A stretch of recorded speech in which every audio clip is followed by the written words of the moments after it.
निगरां वज़ीर आला बलूचिस्तान मीर अली मर्दान खान डोमकी की ज़ेर सदारत महकमा मादनियात व मादनी तरक्की के महकमाना अमूर के जायजे पर इजलास हुआ। बलूचिस्तान के मादनी शोबे में जल्द अरबों डॉलर्स की सरमायाकारी मुतवक्का है। दोस्त ममालिक के साथ सरमायाकारी के मज़ीद मुआहिदों को हतमा शक्ल दी जा रही है। इजलास के दौरान बताई गई निगरां वज़ीर आला को मुआहिदों की तफसीलात से भी आगाह किया गया। वज़ीर आला ने सरमायाकारी को फ़रोग देने के लिए अहम पेशरफ्त करार दी। इजलास में निगरां मुशीर मादनियात उमैर मोहम्मद हुस्नी, चीफ सेक्रेटरी बलूचिस्तान शकील कादिर खान शोबा मादनियात की तरक्की के लिए कायम कंपनियों BMEC और BMRL के मैनेजिंग डायरेक्टर्स और दीगर मुतल्लिका हकाम भी इजलास में शरीक थे। सेक्रेटरी महकमा मादनियात सेदार खान लोनी ने इजलास में ब्रीफिंग दी। इस मौके पर निगरां वज़ीर आला का कहना था कि बलूचिस्तान की कीमती मादनियात मुल्क के सूबे के मुआशी मुस्तकबिल की ज़ामिन है और मादनी शोबे में सरमायाकारी में इजाफे के लिए मौसर स्ट्रेटजी अपनाने की ज़रूरत है।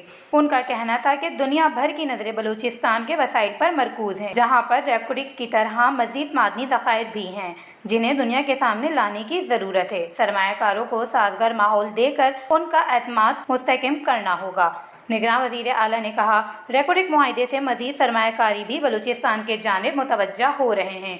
मादनी मुआहिदों में सिर्फ रॉयल्टी नहीं बल्कि रेकोडिक की तरह शराकत दारी की तरफ जाया जाए और मुआहिदों में मकामी आबादी, मुल्क और सूबे के मफादात का तहफ़्फ़ुज़ यकीनी बनाया जाए। उनका मज़ीद कहना था कि सैंडअप मुआहिदे में मज़ीद बेहतरी की गुंजाइश है जिसका फ़ायदा बलूचिस्तान को पहुँचेगा, जबकि मादनी मुआहिदों के समरात मकामी आबादी तक ना पहुँचने के तासुर को भी दूर किया जाए। निगरां वज़ीर आला ने हिदायत दी कि मादनियात की तलाश व तरक्की के मुसद्दक़ा डेटा के हुसूल के लिए माहिरीन की खिदमात हासिल की जाएँ और महकमा मादनियात को स्ट्रक्चरल रिफॉर्म्स के ज़रिए असर हाजिर के जदीद तकाज़ों से हम आहंग किया जाए। वश न्यूज़, बलूचिस्तान।